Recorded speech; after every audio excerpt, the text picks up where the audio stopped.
Que la paix de Dieu vous soit. Amen.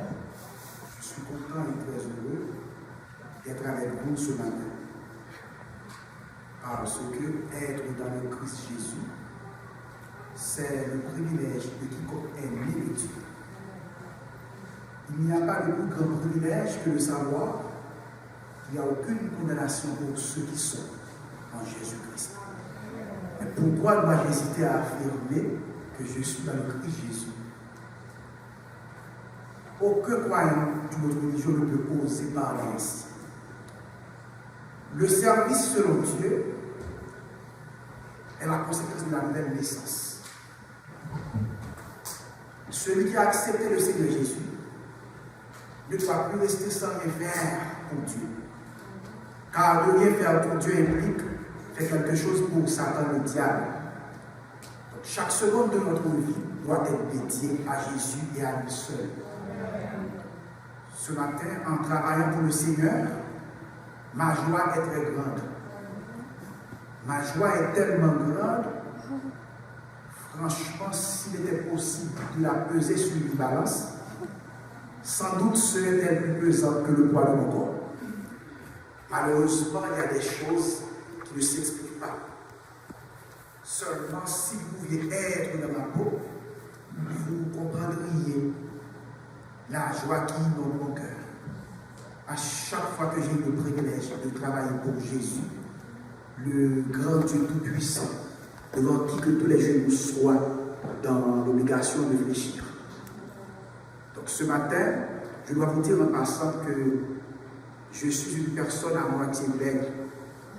Pour que les paroles sonnent comme il faut, pour que je pèse sur les mots, ça prend beaucoup d'efforts, ça demande beaucoup d'énergie et parfois même des gestes. Alors si ça arrive, ne vous laissez pas trop vous effrayer à cause de ça. Seulement prends ça comme ça, parce que je suis comme ça, sans trop le vouloir. Donc sans plus tarder, je vais demander à notre sœur Mimose de bien vouloir lire pour l'Assemblée dans Actes des Apôtres, chapitre 1er, le verset 1 à 8.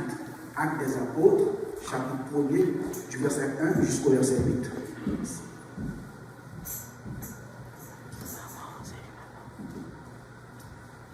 L'Assemblée est priée de se mettre debout.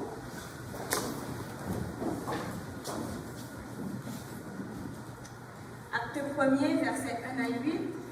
Théophile, j'ai parlé dans mon premier livre de tout ce que Jésus a commencé de faire et d'enseigner dès le commencement, jusqu'au jour où il fut enlevé au ciel, après avoir donné ses ordres par le Saint-Esprit aux apôtres qu'il avait choisis. Après qu'il eut souffert, il leur apparut vivant et leur en donna plusieurs preuves, se montrant à eux pendant 40 jours et parlant des choses qui concernent le royaume de Dieu. Comme il se trouvait avec eux, il leur recommanda de ne pas s'éloigner de Jérusalem, mais d'attendre ce que le Père avait promis, ce que je vous ai annoncé, leur dit-il. Car Jean a baptisé d'eau, mais vous, dans peu de jours, vous serez baptisés du Saint-Esprit. Alors les apôtres réunis lui demandèrent, Seigneur, est-ce en ce temps que tu rétabliras le royaume d'Israël? Il leur répondit, ce n'est pas à vous de connaître les temps ou les moments que le Père a fixés de sa propre autorité. Mais vous recevez une puissance, le Saint-Esprit survenant sur vous, et vous serez mes témoins à Jérusalem, dans toute la Judée, dans la Samarie et jusqu'aux extrémités de la terre. Parole du Seigneur. Merci ma soeur. Donc le sujet qui m'a été donné est l'Église a besoin du baptême du Saint-Esprit. Un thème que l'Église est en train de développer il y a un bon bout de temps. Ce sujet, à mon avis, est très intéressant, que Jésus, dans sa grâce infinie, dans sa sagesse illimitée, le conduise, le guide, et lui donne la capacité nécessaire afin de développer ce sujet pour l'édification de la de chaque chrétien. Nous, les chrétiens évangéliques, nous savons tous que Dieu est un, mais en même temps, il est trois. C'est un peu absurde comme concept, mais vrai. Dieu existe en tant que Père, Fils et Saint-Esprit. Dieu nous est présenté de trois façons différentes par les trois personnes qui nous aiment infiniment. La relation aimante entre ces trois personnes de la Trinité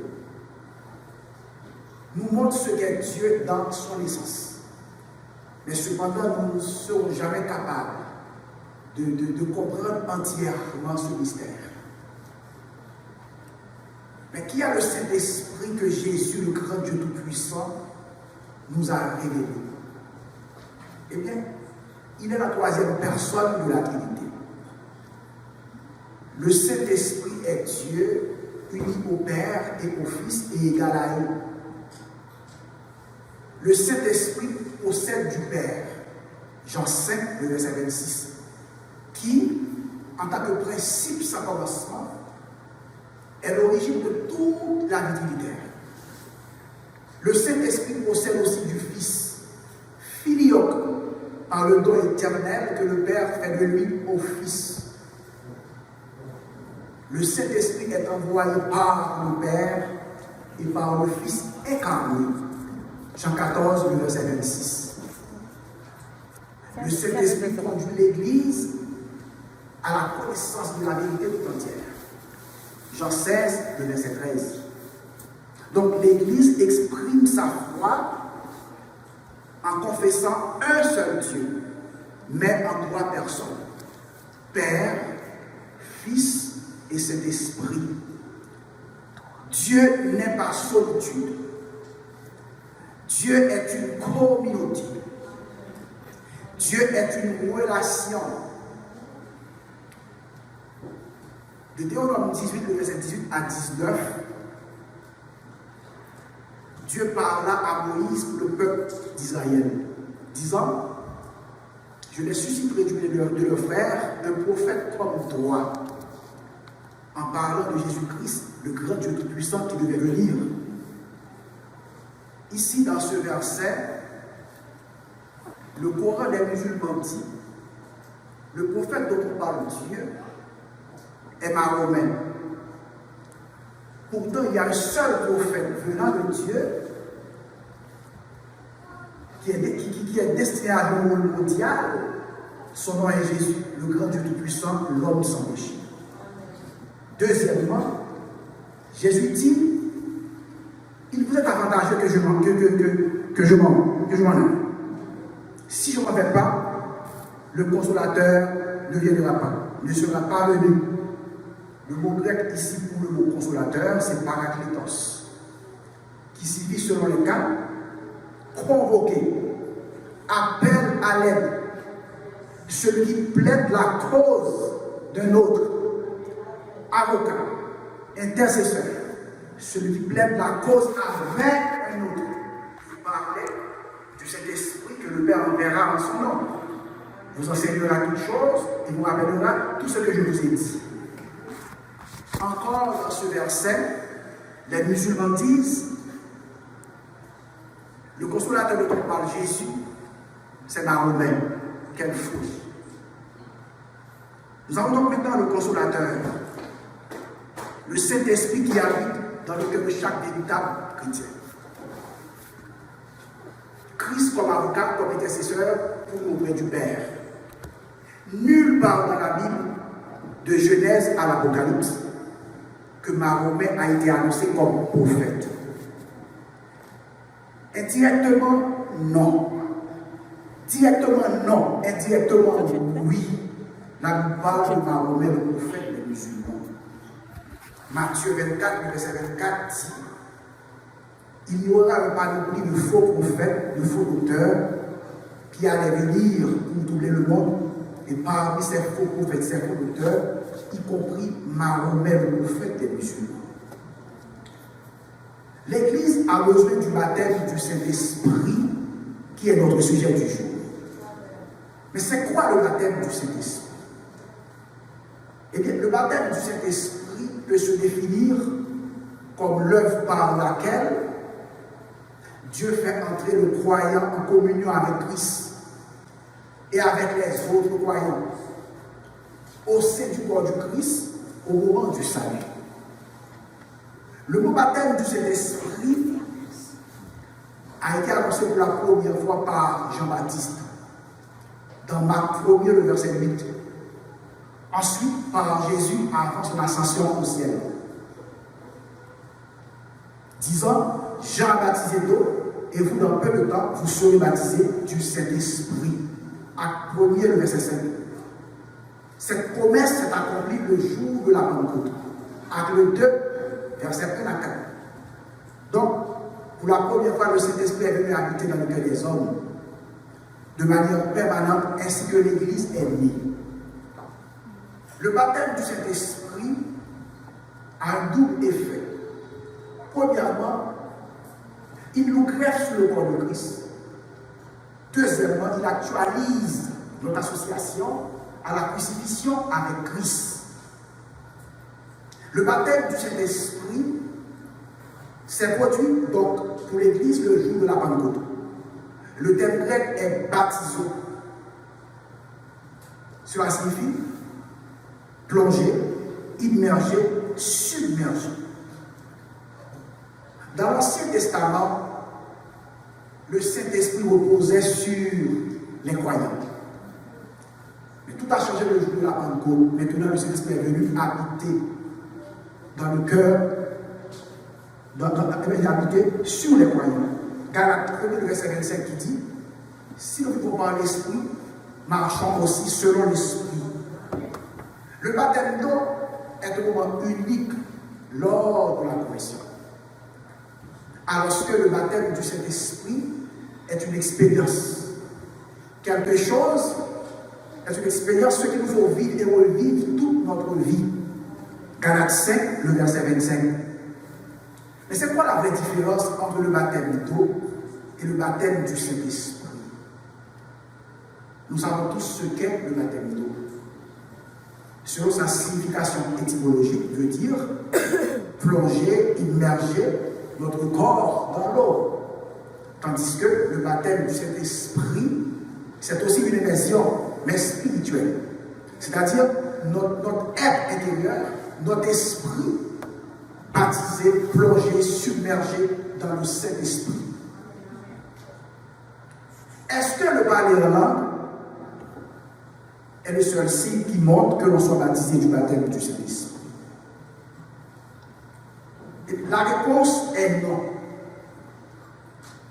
Commençons d'abord par l'apôtre Pierre. Il leur dit, répandez-vous et que chacun de vous soit baptisé au nom de Jésus-Christ pour le pardon de vos péchés et vous recevez le don du Saint-Esprit, y compris le parler en langue. Donc pour être rempli du Saint-Esprit, il faut que le cœur soit débarrassé de tout ce qui souille. Tout péché doit être confessé et pardonné. 1 Jean 1, le verset 9.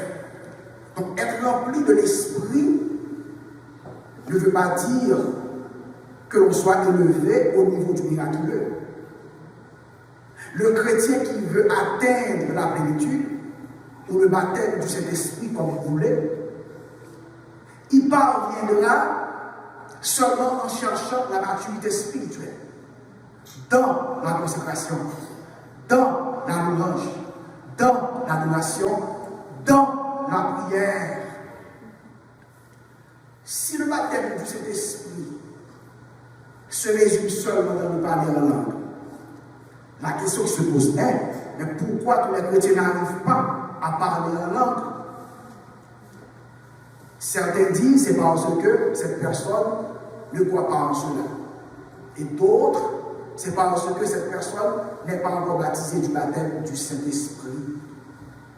Mais c'est quoi le parler en langue?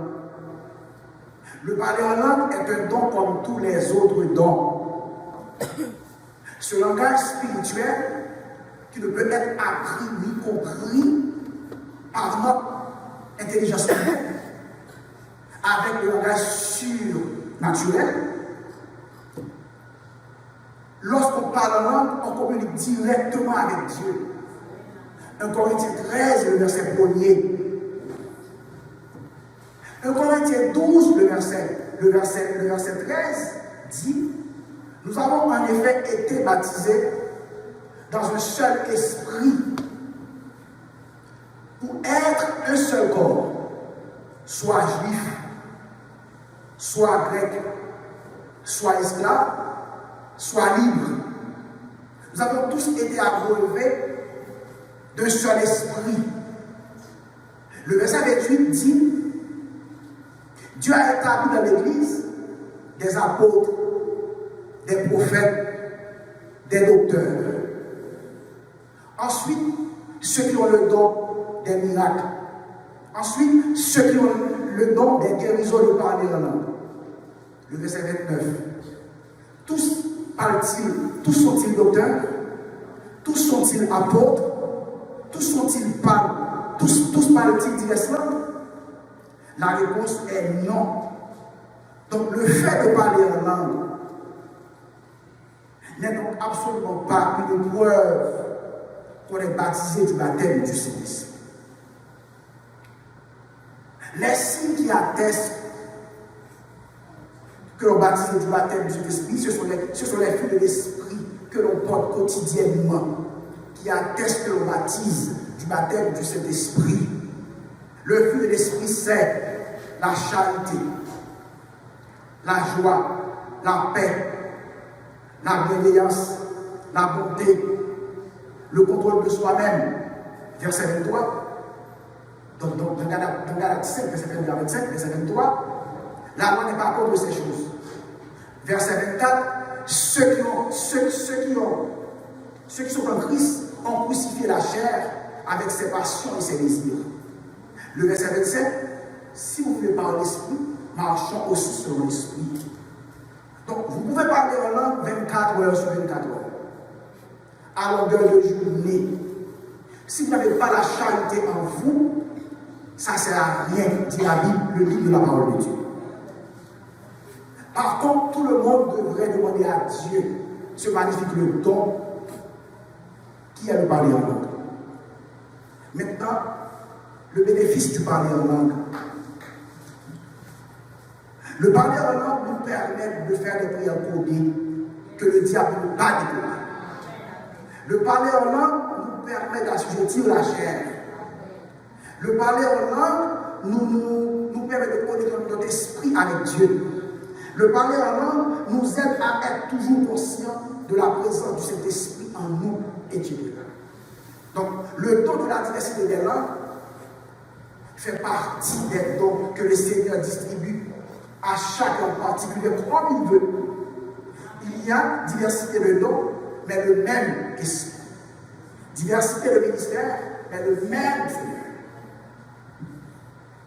Moi, je n'ai rien contre de parler en langue. Je parle. Mais malheureusement, ce magnifique don traîne après lui beaucoup d'ennuis, beaucoup de problèmes. Parce qu'il y a un panoplie de faux prophètes, de faux docteurs, de faux bergers qui profitent de cet admirable don pour diviser, détruire, rabaisser, anéantir certains des chrétiens qui ne connaissent pas bien la parole de Dieu. Moi, je vous conseille de lire votre Bible et de rester vigilant parce que les faux docteurs, les faux prophètes sont à nos portes. Satan, le diable, utilise deux âmes puissantes pour bloquer la puissance de cet esprit dans nos croyants, dans nos chrétiens. Premièrement, c'est la désobéissance à la parole de Dieu. Deuxièmement, c'est l'ignorance. Quand on ne connaît pas, Satan, le diable, a un avantage. Quand vous savez ce qu'il faut faire et vous ne le faites pas, donc Satan, le diable, va en profiter pour vous piéger. Parce que vous avez désobéi à Dieu. Quand Dieu dit d'obéir, on obéit. Mais quand vous vivez en rébellion avec lui, vos prières n'ont aucune efficacité. Donc il faut demander à Dieu un esprit de discernement afin de discerner les pièges du diable. Parce que la Bible, le livre de la vérité absolue, dit qu'on ne connaîtra personne selon la chair. Donc ce que tout le monde connaît, voit, n'est pas réellement votre identité. Il y a quelque chose d'autre qui n'est pas de l'humain, mais du divin. C'est la raison pour laquelle, dans vos prières, il faut demander à Dieu le Saint-Esprit afin que vous puissiez voir réellement, dans une dimension spirituelle, la personne qui vous dirige, la personne qui vous enseigne, la personne qui vous prêche. Ce que je vais dire est un peu absurde, insultant, dégoûtant, mais est réel. Il y a deux puissances qui planent sur les églises locales. Il y a la puissance de Dieu et celle de Satan, le diable, qui tourne en rond autour de l'église. Mais quand vous avez cet esprit de Dieu en vous et que vous êtes baptisé du baptême du Saint-Esprit, vos yeux spirituels s'ouvrent. Nombre 22, le verset 31, qui dit: l'Éternel ouvrit les yeux de Balaam, et Balaam vit l'ange de l'Éternel qui se tenait debout. Son épée, sur le chemin, son épée nue, dans la main, il s'inclina et se prosterna sur son visage. Donc quand vous avez cet esprit de Dieu en vous, quand votre spirituel s'ouvre, aucun matigramme masqué ne peut vous induire en erreur. Quand vos yeux spirituels s'ouvrent, aucun faux docteur ne peut vous induire en erreur. Quand vos yeux spirituels s'ouvrent, aucun faux prophète ne peut vous induire en erreur. Quand vos yeux spirituels s'ouvrent, aucun pasteur à son loge ne peut vous induire en erreur. Quand vos yeux spirituels s'ouvrent, aucun démagogue, aucun magouilleur ne peut vous induire en erreur. Le sujet que l'Église est en train de développer est très intéressant. Il pousse à chaque de nous à faire une rétrospection sur notre vie spirituelle. Il nous pousse à une réflexion personnelle. Il nous pousse à nous questionner en profondeur. Les démons sont en train de travailler beaucoup et l'Église s'endort. Oui, l'Église a besoin du baptême du Saint-Esprit. Mais il faut savoir aussi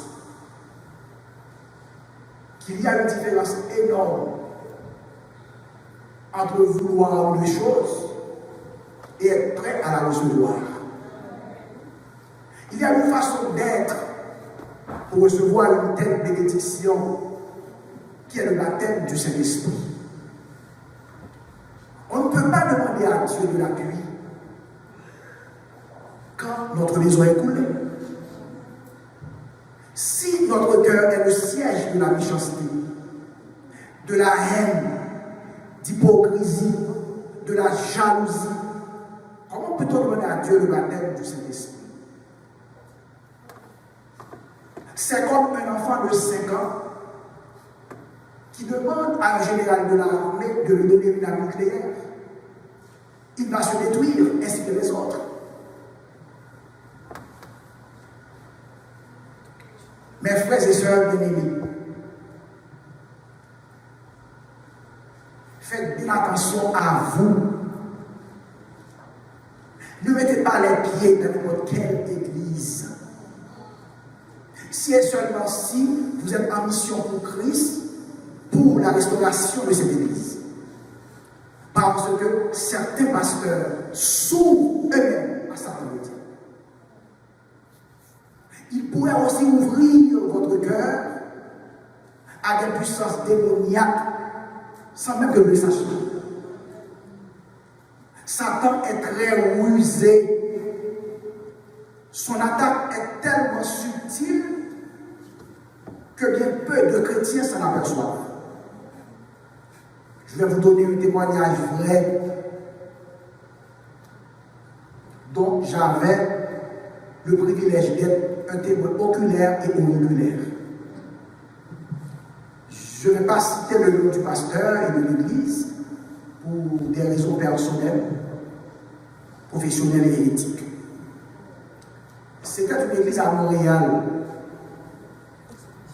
Dans cette dite église, il y avait un jeune couple marié. Le mari de la jeune femme, à l'époque, faisait le va-et-vient entre Haïti et le Canada une à deux fois par an. Parce que c'est lui qui s'occupait des affaires économiques de ses parents.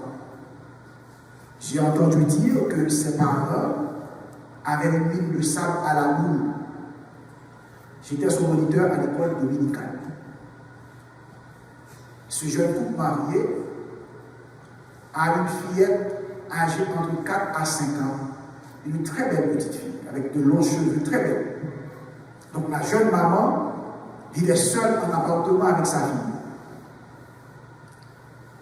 Tout à coup, subitement, sans avertissement, un esprit démoniaque était rentré dans la fillette. Elle trépassait, elle gigotait sans arrêt, de gauche-droite. C'est comme si elle allait mourir. La jeune maman tombait en panique, tout à fait normal en tant que parent. Et puis sa première réflexe, c'est d'appeler son pasteur. Elle a appelé son pasteur et ce dernier lui avait fait une prière téléphonique pour l'enfant. Tout de suite après la prière, l'enfant a retrouvé son calme, sa normalité. C'est comme si rien ne s'était passé. La jeune maman était folle de joie. 2 jours après, elle était venue à l'église pour témoigner ce que Dieu avait fait pour elle, pour sa famille, spécialement pour l'enfant, par le biais de son pasteur. L'église entière était joyeuse. Tout le monde était content, y compris moi. Bref, quelque temps après, on finit par remarquer que c'était le pasteur qui avait attaqué l'enfant avec un esprit satanique. Lorsque la jeune maman lui avait appelé, il a déjà ce qu'il avait fait sur l'enfant mystiquement. Parce qu'il savait que la jeune maman allait témoigner en sa faveur à l'église pour chercher du respect et pour honorer son blason et en même temps établir un climat de terreur, de tremblement, de peur au sein de l'assemblée à son avantage. Lorsqu'il a vu que ces petits secrets étaient sur le point de dévoiler, en guise de prendre conscience de la situation, de son état aggravant, plutôt il était devenu fou furieux. Il s'attaquait à tout le monde. Il s'en prenait à tout le monde. Parce qu'il voulait que l'église entière lui soit soumise. Soumission. Et soumission à qui? À Dieu? À la parole de Dieu? Ou à ses conneries, ses démagogies? Oui, on doit obéir à nos serviteurs. On doit obéir à nos pasteurs. On doit obéir à nos frères et sœurs dans la mesure du possible, mais pas une collaboration malsaine et malhonnête, ni une obéissance aveugle auprès de mettre notre âme en difficulté, en péril pour les faire plaisir. Jamais, au grand jamais. Regarde ce qui se passe chez nous en Haïti avec le pasteur Jean-Antoine, alias pasteur Dimanche, qui avait demandé à ses fidèles d'apporter des coulines à l'église pour contrecarrer les bandits, les kidnappeurs, les ravisseurs. Effectivement, ces fidèles, sans se questionner, s'embarquent aveuglément dans ce projet de fou. Ils ont mis leur âme en difficulté, en péril, pour plaire à ce faux pasteur, à cette honte pour l'évangile. Pourtant, notre frère bien-aimé Paul dit clairement dans Galates 1, le verset 10, maintenant, esclavage des hommes que nous désirons ou celle de Dieu? Est-ce que nous cherchons à plaire aux hommes? Si nous plaisons encore aux hommes, nous ne serons pas serviteurs de Christ. Donc celui qui plaira à Dieu et non aux hommes trouvera le repos et la paix pour son âme. Je vais vous dire comment que ces faux pasteurs, ces faux prophètes, ces faux docteurs travaillent à l'église. Ils projettent des prophéties de malheur, des choses qui vont arriver. Comme par exemple, je vois une perte de poids, je vois des accidents, je vois des écueils, je vois la séparation, je vois le divorce, je vois un esprit de mort, je vois, etc. Pourtant, après, il essaie de matérialiser, de concrétiser toutes ces prophéties de malheur qu'ils avaient annoncées avec une puissance satanique, une puissance diabolique, une puissance démoniaque pour semer la peur, le tremblement, la frayeur, la crainte au sein de l'assemblée. Une fois que toutes ces prophéties qu'il avait annoncées s'accomplissent, les fidèles vont dire avec tremblement: voici ce que l'homme de Dieu avait dit. Quel prophète il était. C'est un vrai homme de Dieu. Un véritable homme de Dieu. Une vraie servante. Pourtant, toutes ces prophéties ont été l'œuvre de Satan, le diable, de A à Z. Un grand montage satanique qui n'a rien à voir avec la puissance de notre Seigneur Jésus-Christ. Mes frères et sœurs, les faux serviteurs sont difficiles à discerner. Le bon grain, le livret ressemble beaucoup au bon grain, jusqu'au moment où son fruit paraît. Il faut être vigilant et de rester ferme sur nos gardes, puis examiner attentivement les comportements de tous, en particulier de ceux qui prêchent et prophétisent.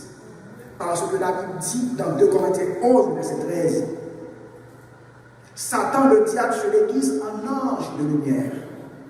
Il n'est donc pas étonnant que ses ministres aussi se déguisent en ministres de justice. Moi, ce matin, je ne vous parle la connaissance de cause des choses que j'ai vécues. Je peux prendre le nom du Seigneur en témoin ce matin. On ne peut pas se permettre de dire que Dieu fait plus de miracles aujourd'hui. Moi, personnellement, ma vie est un miracle. Pour certains d'entre vous aussi. Dieu ne change pas. Dieu est immuable, il ne change pas. Il est le même d'hier, aujourd'hui et éternellement. Dieu est à l'œuvre. Et il sera toujours à l'œuvre. Mais ce n'est pas une raison pour ne pas être vigilant. Parce que Satan, le diable, lui aussi, est à l'œuvre. Mes frères et sœurs, ce matin, je vous demande d'être très précautionneux. Parce qu'il y a des ouvriers trompeurs qui viennent à vous en vêtements de brebis. Mais dedans, ce sont des loups ravisseurs. Matthieu 7, verset 15 à 16.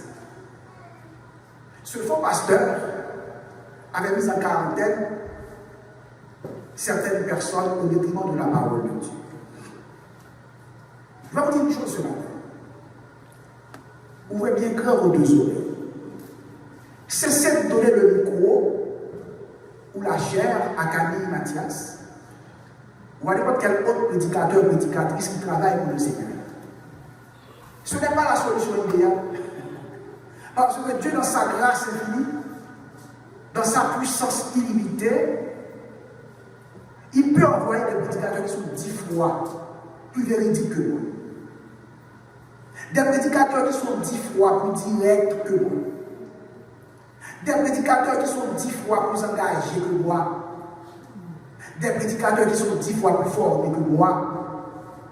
Que l'on veuille ou non, l'heure où là et la façon, vous allez entendre la vérité. Parce que la parole de Dieu, c'est comme les vagues de la mer. Aucune main ne peut l'arrêter. Satan, le diable, fait cet exercice depuis presque 6000 ans.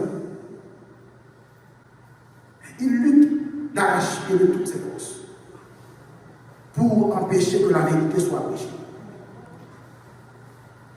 Il n'arrive pas. Il n'arrive pas. Il n'arrivera jamais.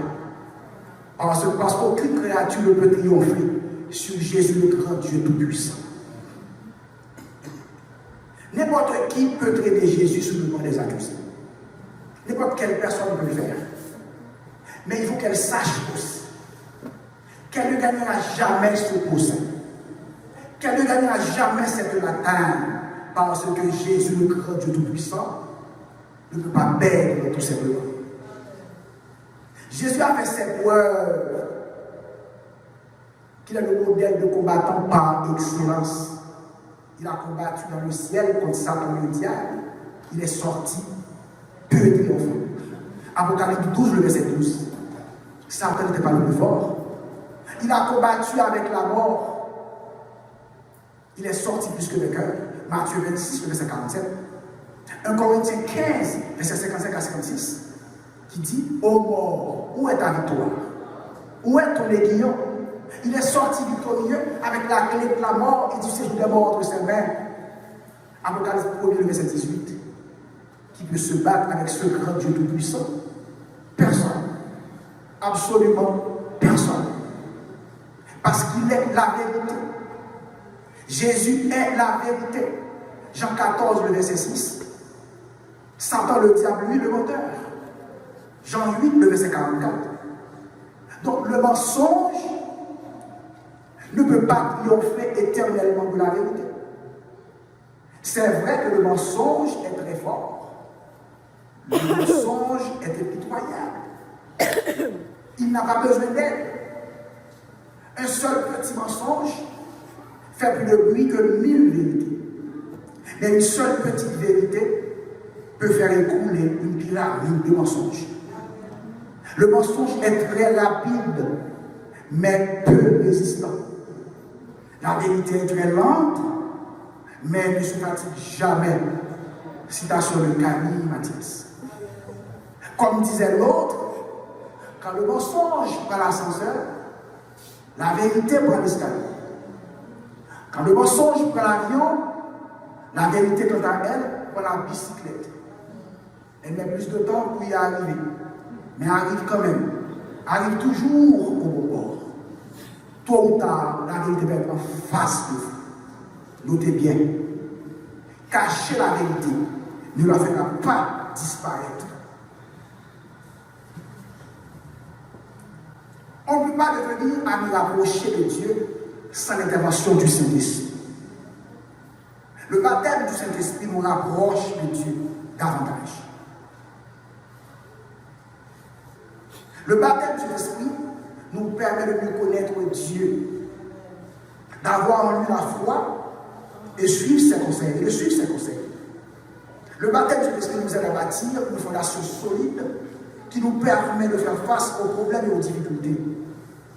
Le pouvoir du Saint-Esprit fonctionne de la même façon à bien des égards. Il est immense comme celui du feu. Nous devons l'alimenter, l'attiser pour qu'il devienne efficace dans notre vie. Moi, personnellement, mon ennemi à l'église, c'est Satan le diable. Il me déteste à l'infini. Je le déteste moi aussi. Satan le diable travaille très fort pour empêcher que la vérité, pour cacher, pour que la vérité soit cachée. Satan le diable met des blocus, des barrières, des pièges pour empêcher la bonne propagation de l'évangile. Mais il perd son temps. Il travaille vertement car la vérité triomphera. Moi, ma position dans l'évangile m'empêche que je les amène à l'église. Partout. Il y a des gens qui n'aiment pas me voir. Ça ne me dérange pas. C'est le contraire qui m'aurait étonné. Parce qu'on ne peut pas avoir la gloire de Dieu et en même temps la gloire des hommes.